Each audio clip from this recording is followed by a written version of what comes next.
to a brand new episode of Don't blame me. It was not harmonized at all. Welcome. This is a podcast where we give you advice. We talk to each other. We talk shit. We talk about current events, pop culture, our own lives, and it's fun. Think of us like that meme of you in the car chatting with your friends who can't hear you, and that's okay. I was thinking of that one where it's with somebody. People have sent it to us. I think it's a ice cream.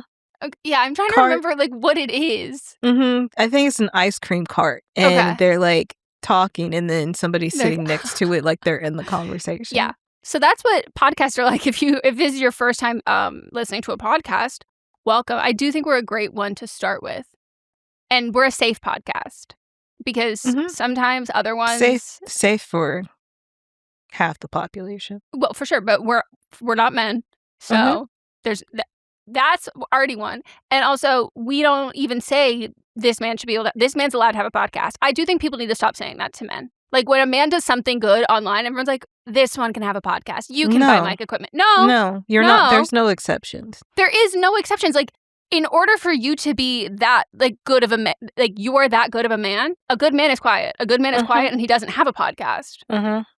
All I'm hearing is you're trying to corrupt this man who is not bothering me into a man that is bothering me. Right. Don't do it, everyone. Well, how are you? How was your weekend? My weekend was wonderful. I had a good Saturday where I got a lymphatic drain massage. Ooh. And it was so nice. Then I got my face also massaged, and then got my lashes done again. They look good. And yeah, I got them thicker this time, and they look better. At first, when I saw them in person, I was like, "Ooh, I don't." They like look great that. on camera. They look great on camera. Yeah. But I've gotten used to it now. I do like them more than I like the other ones. Did you go outside yesterday when it was really windy and feel what it's like when the wind hits your lashes? I was outside, but I didn't notice that. There's a time where like when I think it's specifically when it's windy and you're walking that it feels like an umbrella going upside down where your like lash pulls back and you go, "Ooh, caught too much of that wind." Yeah, didn't get that, but and I got my nails done too, but also like with the lashes, I did the worst possible thing that you can do during a lash appointment. Guess. Got high? No. So, I fell asleep. Oh, they love when you fall asleep. No. You twitched. Not just that, I fell asleep, forgot that I was at my appointment. Oh, no. Had one of those falling dreams. Yep. Opened my eyes. I almost lost an eye. I'm not joking. Oh yeah, I'm sure she almost had a heart attack. And she was like, "Close your eye," but I was still out of it. I still didn't realize where I was. So I closed it, but then I opened it back again. It was traumatic. Oh yeah. To the point, and it was like lashes inside my eye, but she was like, "You cannot open them. Keep them closed." And it's just like this Russian lady, so she's very, Yep. stern. She's like, "Do not open your eye," and so she had to go in with her little tool and just pull it like one little section at a time to pull them out of my eye. Ooh. And then had to redo that eye. I was going to say, you're a perfect lash tech client because you don't drink caffeine and you're not like twitchy. I, unfortunately, am like incredibly twitchy regardless, like just point blank. But damn. Yeah, usually it's all good to fall asleep unless you get the jump start. Yeah. So I'm like, next time I need to stay awake because who knows what could happen. Listen to a podcast. I know. Listen to too many podcasts. Like we not talk about anymore. These are my only podcasts now. Historically, like you've already logged the number of hours like than anybody has ever done ever. What'd you do this weekend? That is in fact a really good question. What did I do this weekend? Oh, I went mini golfing. Ooh. With Where'd my you go? Niece and nephew, the only mini golfing place in all of Los Angeles. No. There's a couple. Where's the other? There's one in Santa Monica that I told you about. That's not mini golf. That's like experiential golf. It's still mini. They laud it as mini golf. Yeah, but it's not like for kids. It's a bar, isn't it? In a restaurant? You can bring kids. Okay. They can go during the day. I wouldn't recommend them being there at nighttime. Oh, this is like the only classic, I would say, mini golf place. Okay. Which is funny because like we have so many other things But, like, this is, like, the only, like, traditional classic mini golf place in Los Angeles. So we went there, and that was very fun. I was, of course, closely monitoring the Garden Grove chemical explosion. And I was telling everybody. And everybody's like, wait, what are you talking about? I was like, how does nobody knows this? My dad called me freaking out. Yeah, no, it is the fact that it, like, worked out as of now is crazy. Mm-hmm. Like, I'm getting, now that I know that it's happening, I'm like, you know, once you know something, then you pay attention more. But getting the reports of, like, overnight, they were able to maintain this at this temperature. And I'm like, okay. I feel like I know so much about it now. And then I got a push notification that a different chemical plant exploded somewhere else. And I was like, not even exploded, imploded. That scares me more. Yes. Because, like, science-wise, I really don't understand that. That freaks me out more. Mm-hmm. It just does. It feels like, well, also because of the Titanic submarine vibe. Mm-hmm. My nephew got a hole-in-one, which was wonderful. He was so excited. I took a picture of him, like, holding the ball with it. And then he's very competitive. Yep. Very, very competitive. That's why I was a little, I said, ooh. Like, is this a good thing? Of, like, now he's going to be rubbing it in everybody's faces all the time and bragging about it, which I would too. Oh, totally. I did, in fact, though, find out the origin of this behavior once I witnessed Mats and his brother. And I said, I'm so sorry. All of this work that I am doing, you are undoing because you're doing this. And also, if you tell him not to, you're both doing this. Like, you and Mats are playing for money. You're keeping score so heavily. But he then was like, none of you have ever gotten a hole-in-one. And everyone's like, well, like, what do you mean? And it was like, no, like today? And they're like, no, like ever. And then it was like, oh, no, unfortunately, yes, most of these adults have gotten a hole-in-one in mini golf. And some of these adults have gotten a hole-in-one, like, in regular golf. And then it was like, okay, I don't want to talk about this anymore. And I was like, of course. That's the thing. Like, when you did a great job. But, like, when you want to be like, okay, let's quantify how good of a job I did in comparison to other people, I'm like, let's not do that. You're not going to have as much fun. Right. Because you are 6. We are adults. Yes. And I think, and also, I think that you and the reason why children love us so much is because we talk to them as little adult, like little people, as opposed to, like, children. And so, like, you being realistic with him sets it up so he's not so arrogant in the future. Yeah. I didn't realize this until we were doing something with, like, the whole family, like, my in-laws too, that, like, it was some game and they, like, let him win. And I was like, I'm sorry, and Mom's was like, you've never let him win? I go, the last time I let him win was, like, a foot race when he was 3 or 2. Like, that's, like, the only thing. And I was like, hey, I've never in my life let him win a game, like, not even tic-tac-toe. Like, there are times, anytime he has won, he has earnestly won. And I think he knows that with me. Like, I'm not letting him win. But we also had a moment where, like, he was, like, giving the people in front of us, like, he didn't say, he was, like, just looking at them, like, because they were in his mind taking a little bit too long. And he definitely inherited the I'm in a rush for I don't know what the fuck for from Mats. Because I'm like, that's your fucking side of the family. Like, you are constantly on hyperspeed. That I'm like, what's the rush? What are we rushing to? And he, like, turns to me loudly and goes, the people in front of us. And I go, that's something that we say. I go, no, we talk about people behind their backs, in the car, and at home. We don't do it in front of them. And his parents just looked at me, and I was like, what? I'm being honest. Like, I'm being truthful. Yeah. No. That is not a conversation that we have near other people. You're allowed to talk about other people. They can't be there when you're doing it. You can talk to people, and you can talk about people. But if you're talking to people, that's because they're there. You're talking about people, they're not there. There you go. And he was like, okay. And then my niece was she was so funny. I also lost my phone. Turns out it was in the car. It's okay. We found it. But my nephew looked at me, like, being like, you can't do anything. Like, good God. Which he didn't say that, but that was the look in his eyes. And I was like, you are correct. But we had a lot of fun. And then I somehow managed to get Mats into the Minions. I love the Minions because they watch over our city, much like Batman. Yeah, I saw your post about it. I've seen a movie that contained Minions. There's no way to know which one, because turns out there's about 11.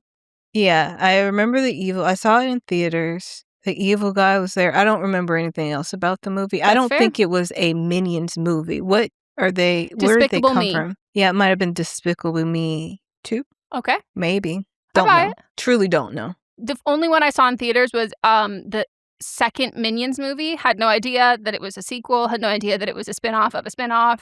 And I enjoyed. I just think the Minions themselves are so funny. And again, I respect them because they watch over our city. Mm-hmm. If anyone does not know, they're at our Universal.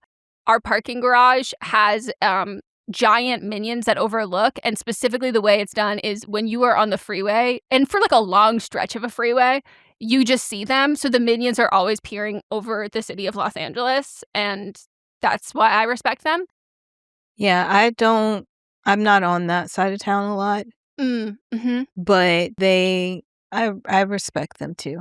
It's Yeah. like, because it's when you're driving, first it's just a little peek Yes, of you an see, eye. it's a perfect reveal.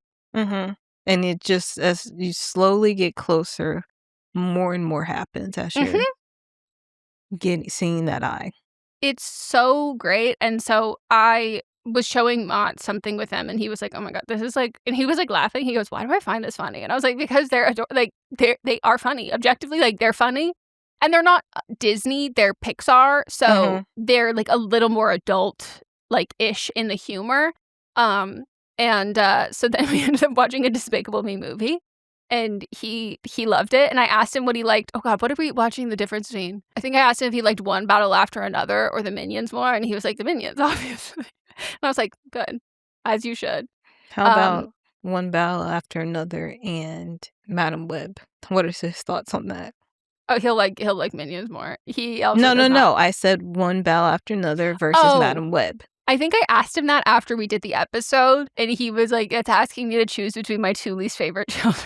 And I was like, well, that's fair. But yeah, I ranked. I'm keeping a ranking of, there's the Minions if you're looking on Patreon ad-free or Spotify with ads. Mm-hmm. I think that's Stuart, specifically Stuart the Minion. Thank you. You're welcome. So, yeah, and then I did a science experiment. I tested our soil. Because I found out, which I wish you could just like get into a hobby or get into something and have there be like little to no learning curve, like just enough to keep me interested, but not enough that like I constantly have to like have trials and tribulations or like fail and learn. Like I would just like a little bit of strife and then just coast. Because turns out if you buy soil for your raised planter beds, like, all of the ones that you can feasibly buy are horrible. And I was like, so what the fuck am I supposed to do? And I'm already doing, like, a combination of all these different things. And so the one that we got, we thought was, like, one of the better ones that they sell at Lowe's. No, turns out they're like, this is awful. This is the worst. So we had to test it, and our soil has no nitrogen. So then we had to put this thing called blood meal in it, which I don't want to know what it is. I think it's descriptive enough. And then we did all these other tests for other like potash. I don't even know what the fuck this shit is, but I felt like I was conducting a science experiment because I'm like getting a little sample. There's a little dropper. I'm shaking them up. They have like a dye that's in them. And it was like high-key really fun. So did that. And then we did a ton of manure all over the garden to try and break down some of the clay. And then I have to do a test for the other section of the garden. Oh, but it was a pretty good 3-day weekend. Out there in the soil. Yep. Did Mott's do that thing from Yumi and Tuscany where he took the soil and finger fucked your fingers? If he did, the fact that we had just poured hot, fresh fucking manure all over it, I would have killed him. I would have killed him. I also get so overstimulated when I am doing anything that involves like mess. Like, if you try to touch me while my hands are dirty, get the fuck away. That's like, if I'm doing anything that involves, like, my... Because, like, now I can't use these, and now you're touching... No, too much. Too fucking much. Yeah, and then last night we saw the movie that we're going to talk about in our next episode. What am I watching? I did, too, at the Grove.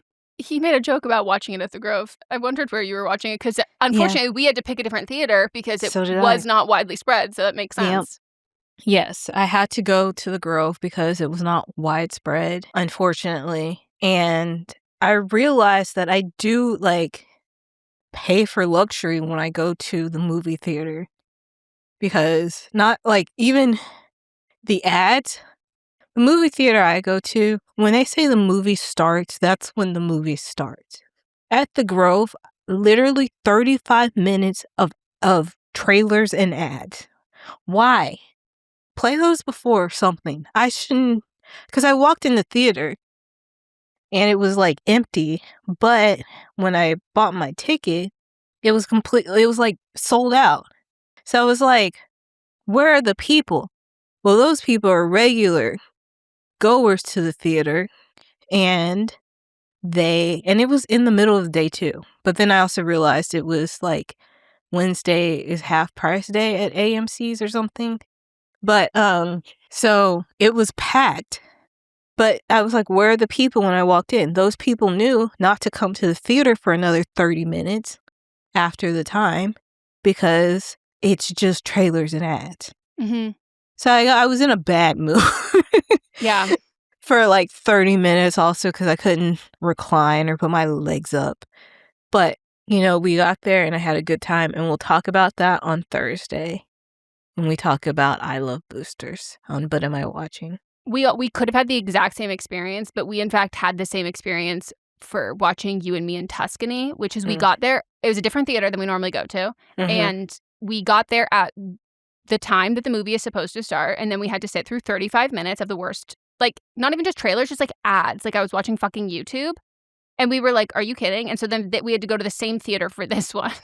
And Mats was like, when I was like, oh shit, I'm sorry, I'll rush. And he goes, no rush. We've got 35 minutes of fucking unskippable YouTube ads. Yeah. Don't worry. And so we had to like adjust the timing. But we were so annoyed the first time. I hate that they do that.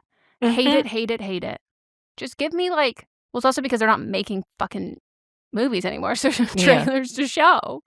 Yeah, so like at my theater that I usually go to, they tell you what time the movie starts, but they tell you like get there 20 minutes before if you want to order. Well, like if you want to order food without being interrupted during the movie. Mm-hmm. So that's what I'll do. But like, I don't want to eat the food there at the regular theater because it's like theater food. I like actual food with my movies. The part that I don't understand about the Grove is like, it should just be the Cheesecake Factory because the Cheesecake Factory is right there. Mm-hmm. It should be that you could get, chicken Madeira to your fucking seat. Like, you should be able to get the giant strawberry lemonade that's the size of your forearm to your seat. Like, you should be able to get Adam's cheesecake to your seat. Like, that one I don't understand. And people are like, I love that you can, like, drink there. And oh my God, wait, so funny. Speaking of that reminds me, when we were leaving You and Me in Tuscany last time, there was a girl, and, like, we went to, like, a 9:30 fucking showing, like, a late night showing, middle of the week. And there was a girl there trying to take care of her friend. They had just left the movie, and she was, like, completely wasted. And she was like, come on, we have to leave. And I was like, God, I can't imagine, like, getting drunk in the dark and then, like, going home. Like, it's just, like, also, like, you got, like, hammered. There's no way you will remember the movie or enjoy the movie. And, like, just you and your friend. And, like, your friend also was, like, clearly buzzed. And I was like, that's such an odd experience that, like, because I quit drinking before I could, like, really legally buy alcohol, that I never had to experience. Like, I was like, that is a little bit of an odd choice to make. But I love seeing movies in theaters. And I recommend everyone, and specifically, we'll talk about it again this week when we do the next episode. But to everyone, like, when you see something that doesn't have a widespread theater release, if it's possible for you to go to a theater to see it versus being like, oh, I'll just wait for it on streaming, that is so helpful because it means that the next movie that they do release will have a wider theater release and it will continue on like that. Yeah, like even in Oakland, apparently it did not get a wide release. Wild. Yeah, I told my theater and I just gave them a thumbs down. Oh, I thought you meant you, like, got up in front of the screen like it's a Q&A. No, I asked them. The one you regularly Instagram. Go to. Yes, I asked them on Instagram. I said, hey, no, I love boosters. Mm-hmm. And they said, only in select theaters. And I said, I guess my theater wasn't selected. And put a thumbs down. Mm-hmm. Which is annoying. Yep. We're going to take a break. And when we get back, we're going to give some advice. If you've ever felt overwhelmed by the idea of learning a new language, you are not alone. Studies show that 70 to 90% of people trying to learn a new language give up. And I hate to admit it.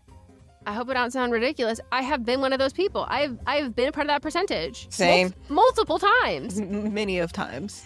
Fortunately, Babbel's built so that it's really easy to get started. They understand that people learn differently, so you can dive into a podcast when you don't quite feel like a quick lesson. You can speak out loud to get that practice in. You can explore courses based on specific topics, and even create your own customized review list, all within the app. Learning a language with Babbel is all about small steps, big wins, and progress you can actually track and feel.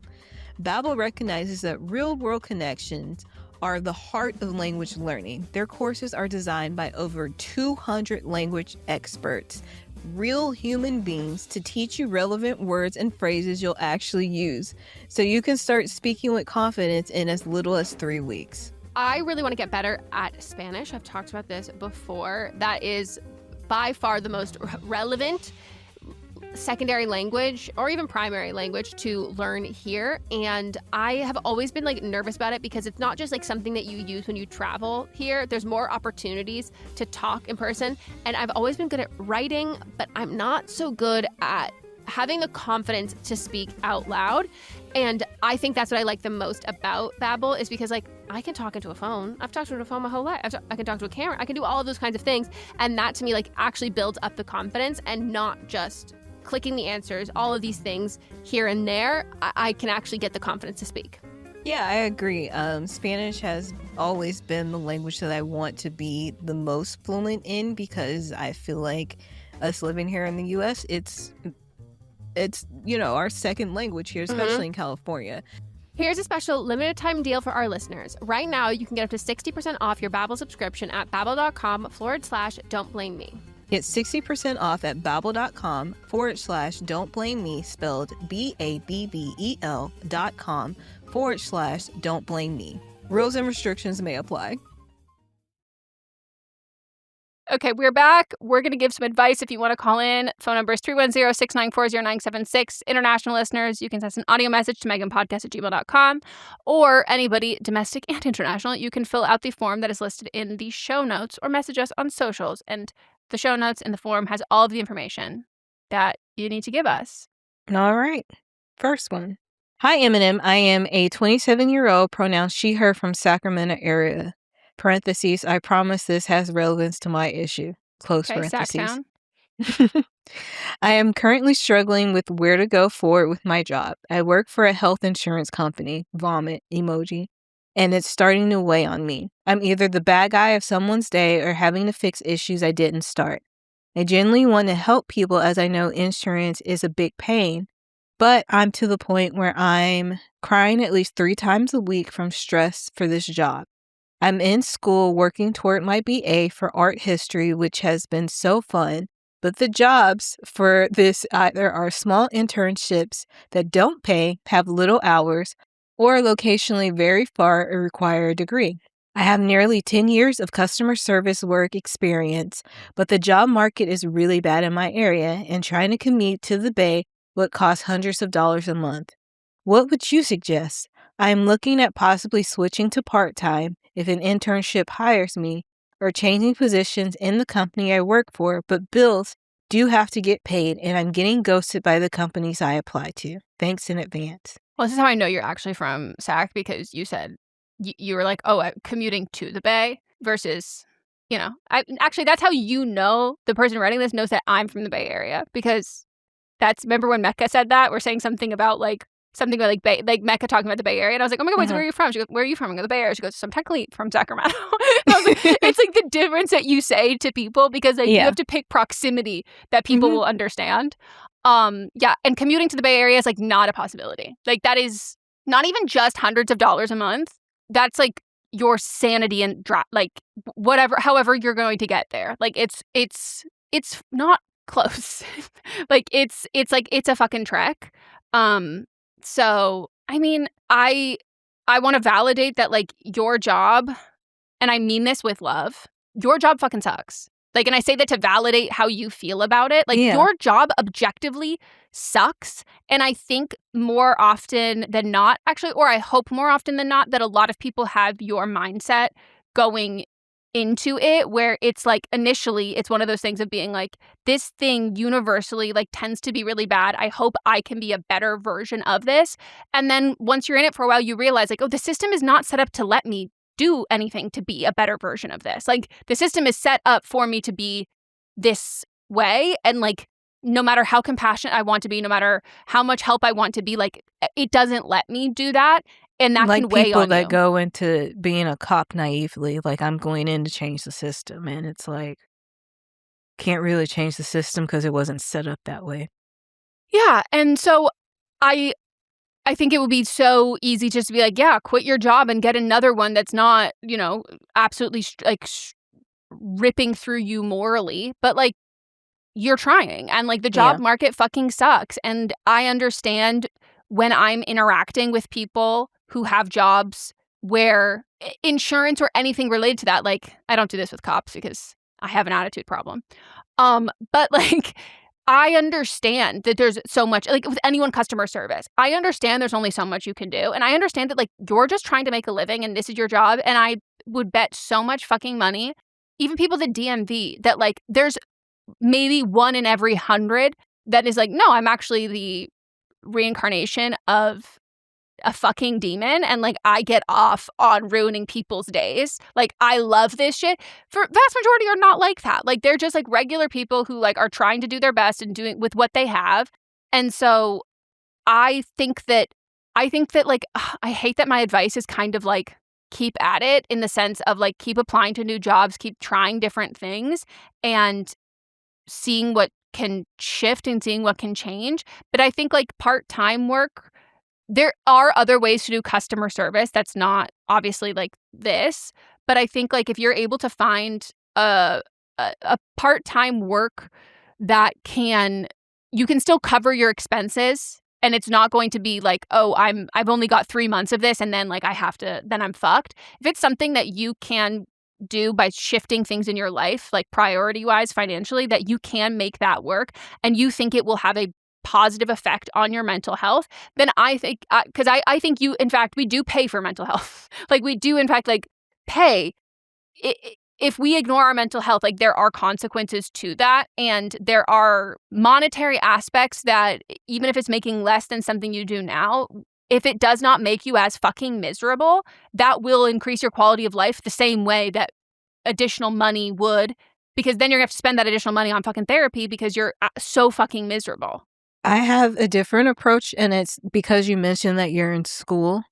I would go to your school and ask them if there's any positions there that you can work, especially because you're 27, so that means that you're considered a non-traditional student, and they probably have like programs set up for you as a non-traditional student where they can help you get jobs even beyond what you would have been able to get if you were like under 24, whatever they consider a traditional student. So see if your school has a non-traditional student office, or it may be under a different name, and also go to the Career Center. And usually they work in tandem with each other, where they have like a program within traditional students in the Career Center program, and they help you find jobs. And so there might be even if it's not specifically in the art history field, but it can be customer service jobs, and see what they have available and what they can help you with, because that's what they're there for, is to help you get jobs, even if it's not directly after you graduate. There's jobs that you can get throughout the school year too. Good call. I also say, in general, anything to add on to part-time work, I think we oftentimes think of it as something that like is a very young job, but specifically like babysitting and nannying, that can be a not regular but way to pick up money, that if you've got like a family that you can do that. And a lot of people look for college kids and college-aged kids. And also, I know a lot of people used to do it specifically for faculty members who are at that school and things like that. And so that could be another way also, just if you're like, I really need to get out of this fucking one, and it's like, okay, cool, well, now I'm having to pay for health insurance out of pocket, or I'm on you'd be California plan. But then having something that is able to make a little bit more money on the side like that. And I think especially when you're so fucking miserable in your job, sometimes you just need to make money. You don't need to make a career step. Yeah. Like, you Yeah. don't need to, like, advance your career that's in your degree and to go into all of that kind of stuff. Like, sometimes you just need to make money, and that's totally okay. And it's not a back step. It's not a side step. It's not, like, a break in your resume. It's just something you have added on there to survive, and that's very okay. So I think incorporating and looking into adding something like that into it would be great. And you're in a college town, so that would, without a doubt, you would find people who would be looking for that. Yeah, and a lot of times alums are looking for people that are currently in school to work for them. So really, like, take advantage of what you have at school because they're there to help. There's a lot of programs that are set up for your success because they want their graduation rate to look great and they love for spotlighting alum and things like that. So, like, really look into what they have. Yeah. And also just know that, like, there are little ways to be less miserable sometimes that are not quitting your job and adding, like, a huge strain to that. So, like, it's okay if you dissociate at work. It's okay if you, like, give yourself little games of, like, I'm going to get this done by this, and then that means I can do this. Or, like, I'm going to, like, try and recite all of the words to Justin Bieber's baby while I am, like, going through this fucking paperwork. Like, there are ways, like, you don't have to excel at work when you are, like, struggling through that. Yeah, like, you can just do it. So many jobs in the past that I could not stand. But I just stuck it out because I needed the money. And that's what sucks about capitalism. Like, sometimes you just have to do jobs for the money. But, like, if it's taking a toll on your mental health, let's look into some other options. Yeah. All right, we're going to take a break. And when we get back, Megan has a question that she's been dying to ask me.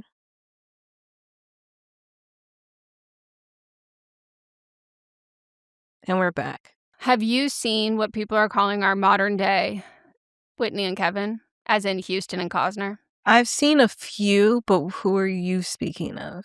I'm referring to Mr. and Mrs. Evans, a.k.a. Sean Evans, went on Keke Palmer's podcast, and her mother essentially hosted them having a date. And when I hear Sharon's voice in the background, I was like, Keke, I don't know if you're aware of this, but your mother has definitely told Sean that this is in fact a date. She is chaperoning you. It felt like watching two young Amish children on their first date. Yeah, I still, like, I'm still trepidatious in the sense of, it's not even trepidatious. I just don't get any energy from Keke where this is anything more than a friendship. So I will say that I agree with you, but did you watch any of it this time? Yeah, I've watched all of the clips that I've seen. But also, like, Keke recently said that she might be asexual. So, like, I don't know why we're pushing something to something that she doesn't want. Well, they do keep doing things together. So, like, I know they are, like, let's fueling it. I've seen Sharon's commentary about Sharon wants them on the sides of Chicago meeting, and this is how this should be. This is how destiny works. I've seen I saw his interview on Keke's podcast. I saw their little where they were reviewing all the time she was on Hot Ones. Like, I've seen all the stuff, and that's what I've come to the conclusion of. Like, she's not interested in him other than friendship. I will say, so I felt the same way, that I was like, oh, he definitely has a crush on her, and, like, she's not into him like that. But then she made a comment on it where it was like, oh, when she, like, can get nervous around a guy and, like, just get, like, silly or whatever. And I was like, oh, they're gonna run with this. They're gonna run with this and be like, Keke, you're pushing away.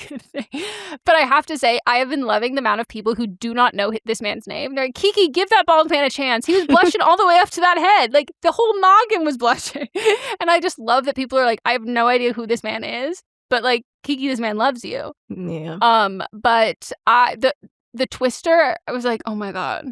I also laughed when he said that he was watching Living Single when he was a wee lad, and it was an episode. I knew exactly what episode he was talking about because I did a rewatch actually during the pandemic. But it was the first time I had watched it since I was a child. But it was an episode where, like, one of the characters has a fantasy that TLC is there in his room. And so when he saw that, when Sean said he saw that when he was, like, in third grade, and was like in love with Left Eye.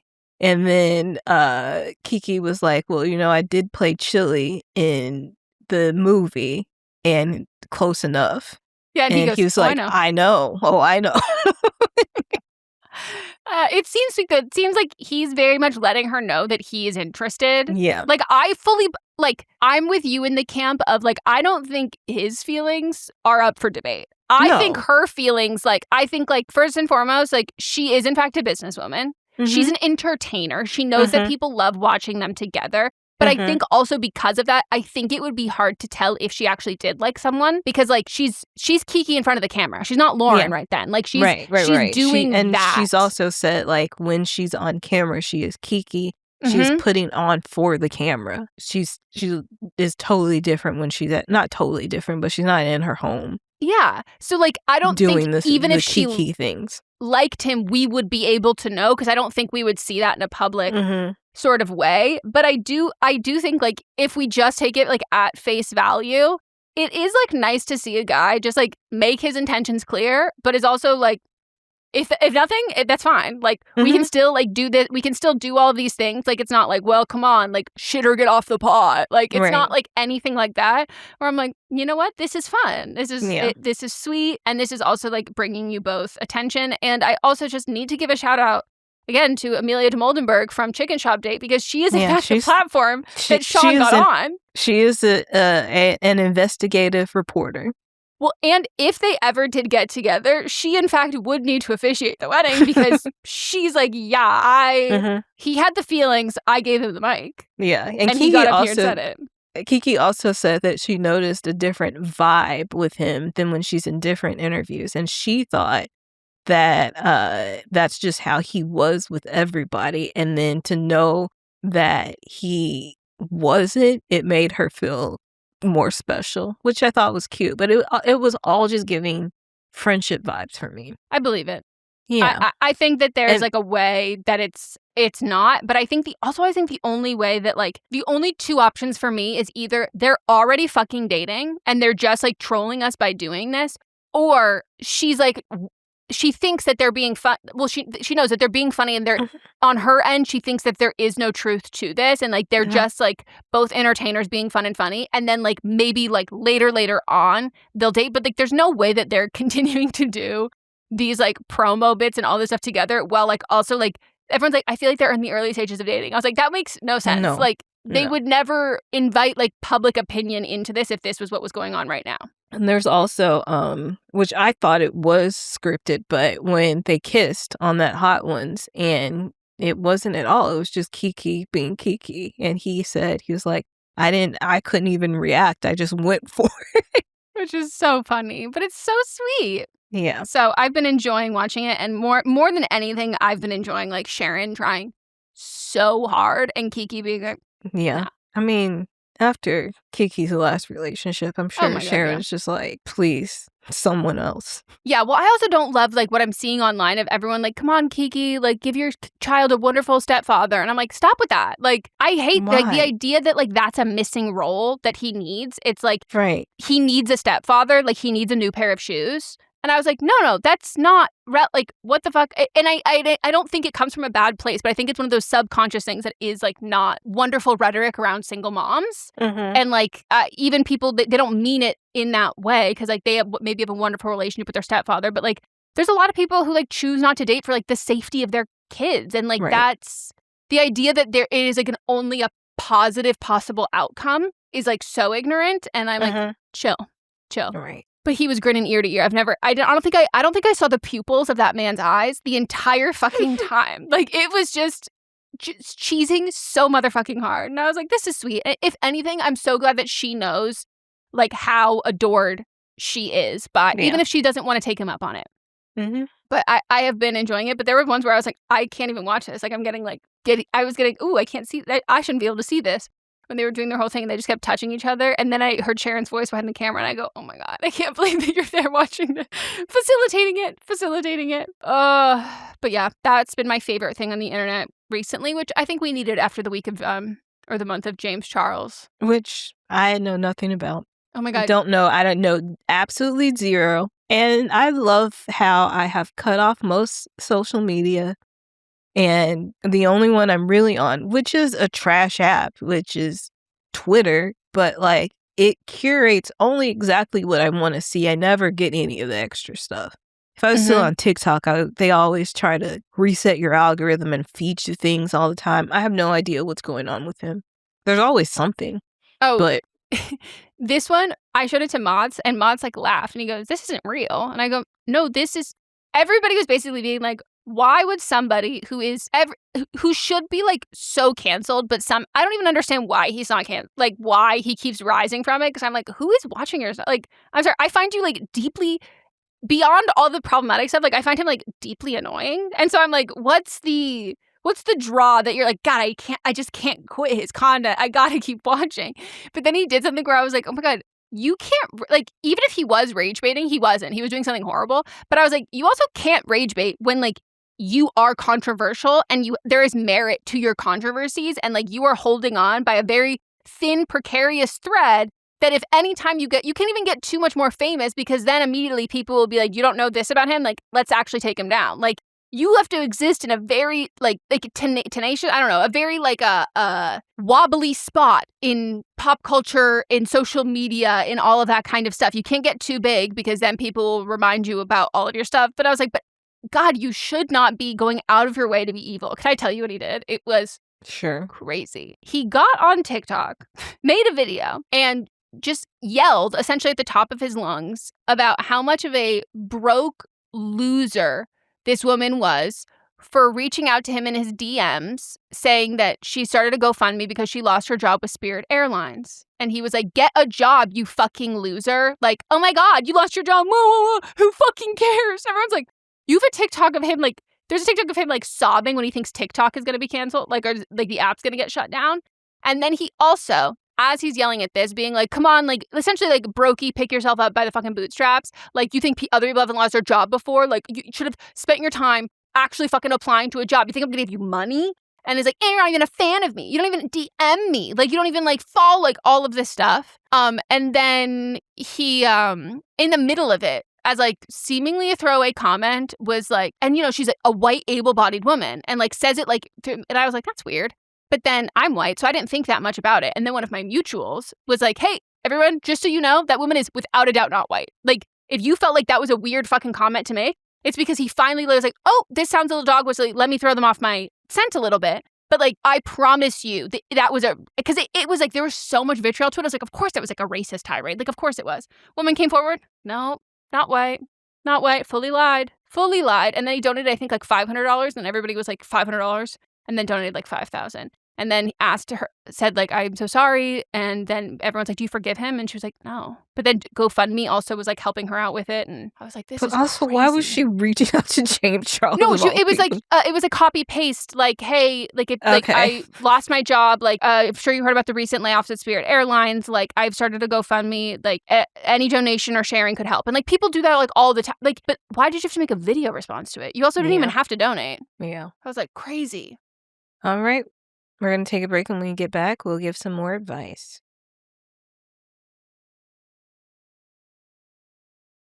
We're back, and it's time for the next one. This person is 26, she, they. Hi, guys. I need advice about my friendship, and I'm wondering if I'm in the wrong or not. There's a lot to this, but I'll try to tell the story short for once. I met my best friend in 2021 through work. At that time, I was like 2 years into a committed relationship. My friend and I quickly became inseparable. Being in a committed relationship and already living with that partner made it easier to balance a lot of time with friends. We weren't in that honeymoon stage anymore. Fast forward a few years and I'm dating someone new and been spending a lot of time with my girlfriend. My friend texts me every other weekend when I'm with my girlfriend about how she feels there's a distance between us and saying how I'm abandoning the life that I had and putting all of my eggs into this one girl. Sorry, I'm now thinking of like actual eggs. Me too. That's why I made that face. Like, yeah. Because both of you, seemingly, I don't know, both of you could possibly have eggs. That is a lot of eggs. Mm-hmm. I understand her missing me, but the messages she sends just seemed uncalled for. Mind you, my friend and I live together. What? Okay. Whoa. I'm sorry. What? Am I not balancing the two enough, or is she acting like a 2-year-old? Well, she's not acting like a 2-year-old. A 2-year-old doesn't have that kind of vocabulary to like express those feelings, but she's not acting like someone in their 20s.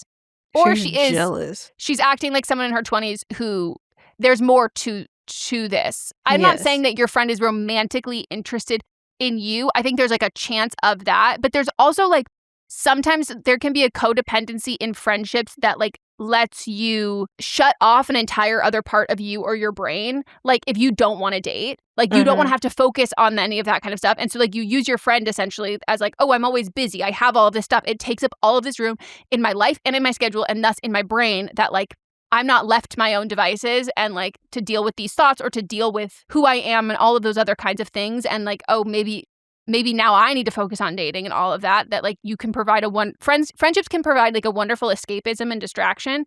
But once it gets unhealthy, then it just becomes like, oh, you're actually using this friendship as a mechanism to run away from like dealing with other things. Because this is objectively crazy because it's also every other weekend I'm with my girlfriend. Also, so every other weekend you're presumably with your friend. Are y'all still working together too? I don't know. But like you spend so much time together. I'm sure like at the end of the day, y'all are like watching TV together. You're probably cooking meals together. Like you're doing stuff. Why is she so jealous? Like, was it because when you were in your committed relationship, you were living with that partner, but to your committed relationship, you were living with that partner. Then you moved out. Did you move directly in with her? And now that the new person is throwing off your whole dynamic? Yeah. Is your partner coming to you? It sounds like you're leaving to go see them every other weekend. Mm-hmm. And I think that's what it is. Is like now we're not spending all our time together. You've disrupted our ecosystem. Yeah. I would just have a discussion with her of like, I'm not putting all my eggs into this person. I know it's just, but also like my question is like, do you want me to put my eggs into you? Like when you say something like that, you're putting all of your eggs in one basket. Like, so what's the other basket? Like, are you the other basket? Yeah, just to have a talk, because the thing is that she's also your roommate, so you have to, this isn't something you can run away from at all, so you have to have an actual conversation of, like, I like this person, I want to spend time with them, I'm still spending time with you, I don't understand what the difference is. Can you please tell me how you're actually feeling? Like, what triggered this? What made you feel like I'm not spending enough time with you when we live together? Yeah, I would ask, like, on that is, like, what are your expectations? Like, can you explain to me, like, how you would want these things to go? Because, like, I think sometimes that forces someone to be honest with themselves. Because, like, if she is rooted in any semblance of reality, she's going to recognize before she says, I think you should spend all of your time with me and none with them. Like, that makes no sense. And so once you hear that out loud, it's like, okay, cool, I can't actually say that. But it's like, so what is the expectation that I'm letting you down with? Like, what is that? Because like you said, you pointed out, which I didn't even notice, you didn't live with your best friend / roommate. You lived with your partner.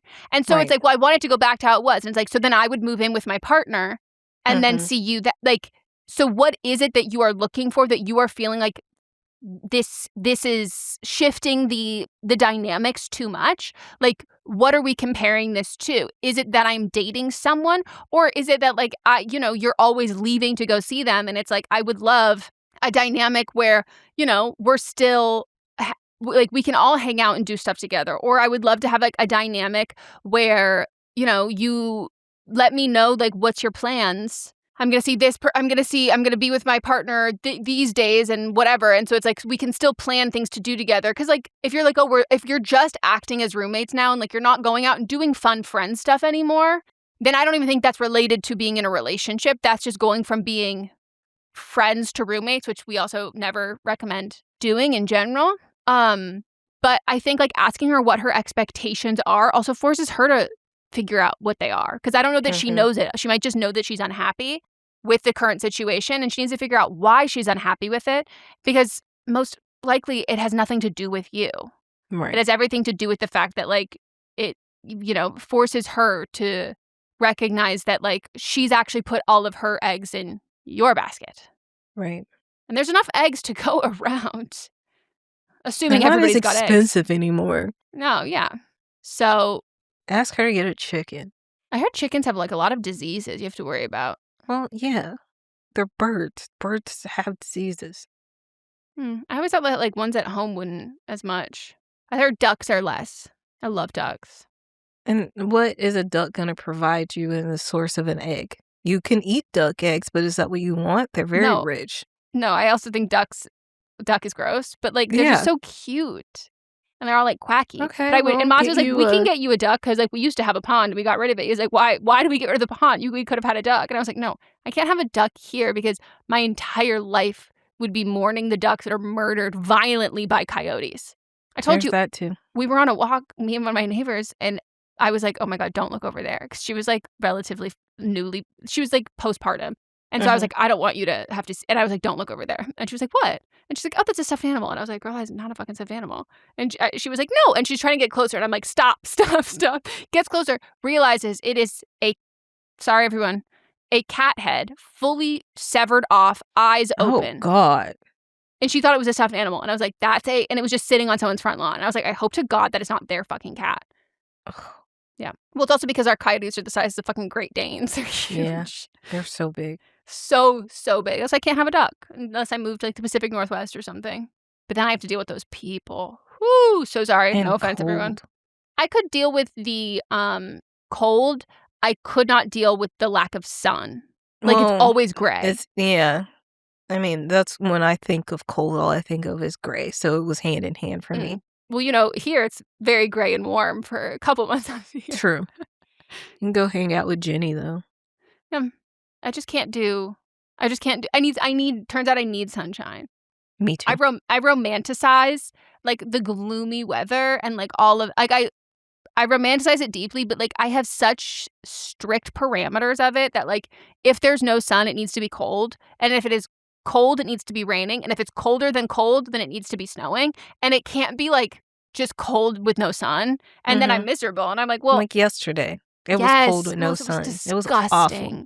When I walked out the movie theater, it dropped like 20 degrees. Yeah. I wore a puffy vest. And I was like, also, I saw my first cloud at 7:30 p.m. because the entire rest of it the sky was one giant cloud. And I'm always like, okay, cool. I still have to take my vitamin D supplement in May. Yuck. Well, May is still the spring. And I May try to keep telling people that. But they don't want to listen. They're like, May is the summer. It's not. May is the spring. Well, especially not this year. We're in an El Nino. Mm-hmm. So we've got May gray, June gloom, and then, I don't know, experts everywhere are really concerned about what our summer is going to be like, and they're like not entirely sure, but they think whatever direction it's not going to be good. And I was like, awesome. Yeah, but it's also like a lot of the big experts have been fired from their posts, so they can't do the research that they were doing before. Yep. And I swear to fucking God, Spencer Pratt. He won't win. I was so confident before. He won't win. With Trump, okay. He won't win. Not in California. I don't know. He raised like $3 million in 2 weeks or something. Yeah, I saw yesterday when I was driving to the movie theater, there was a poster up, or a billboard up of him surrounded by dogs. And it said, who your dog would vote for. Well, what if my dog wants to have sex? Because that's what he's saying. Mm-hmm. I'm like, what if my dog likes all of the things that you're accusing of, which is, again, so fucking crazy. And the amount of people who are like, not even from here, they're like, well, he's talking about the issues that really matter and the things that I really care about, like humans having sex with dogs. And I was like, I beg of you to get a real fucking job, because I'm sorry, I actually think your biggest concern is that you don't have enough tinfoil hats for the days of the week. Like, that's a crazy fucking thing.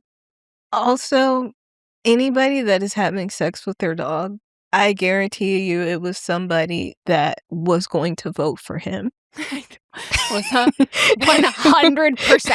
The dog fuckers, the animal fucking community they're Spencer Pratt fans. Yes. 100%. And also, like, everyone's like, we just clean up the streets, hating drugs, all that. Do you know what is Temple Tower of the Trees, the club on the East Side, which is like infamous for just drugs, recreational, roofies, all of that. They were like, Spencer Pratt's going to clean up our city. It's finally going to get all the drugs. And I go, so you'll be out of business?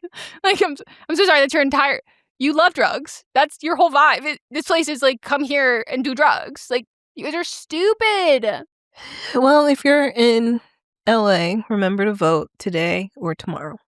Yes. Thank you so much. And if you are in the state of California as a whole, please do a ballot drop-off. They're doing a lot of shit to try and not have it. It used to be if it's postmarked, and still technically supposed to be if it's postmarked by the election day, it should count. But people are concerned that that's actually not possibly going to be the case. So to drop in a ballot box or vote in person. Vote in person. I'm a vote in person type person. So that's what I'll be doing on Tuesday. I like the buzz. I like the excitement. I like being around like-minded people. I really hope you get to see someone who's trying to vote from out of state. I hope I don't, because in the area that I go to, it's not going to be a good time. For them. Yeah, but I also don't want them holding me up and the rest of the actual voters up. Okay, well, I hope I see a video of it somewhere at some point. Doesn't have to be where you are at. I don't want to. I wish it for. Maybe I'll vote in person. We're doing our drops today, but I was like, damn, maybe I should have waited to vote in person so I can. Mott's was like, I don't want to see that. I go, I do. I don't either. I yearn.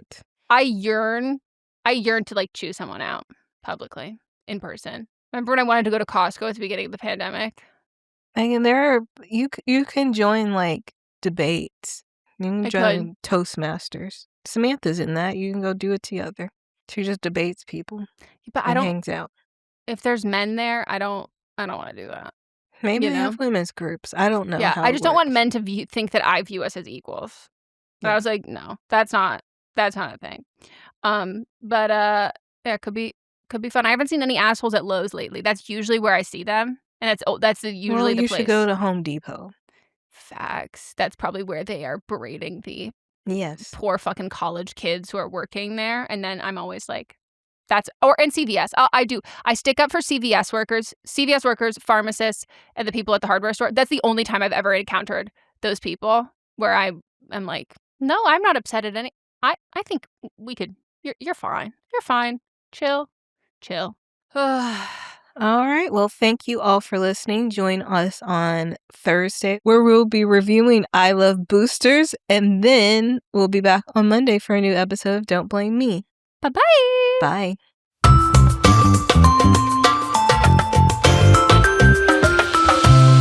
This is a Sister Sign production hosted by me, Megan Rinks. And me, Melissa D. Montz, plus Diamond Imprint Productions. Post-production by Coco Lorenz. Production assistance by Melanie D. Watson. And music by Ryan Hunter and Giacomo Picasso.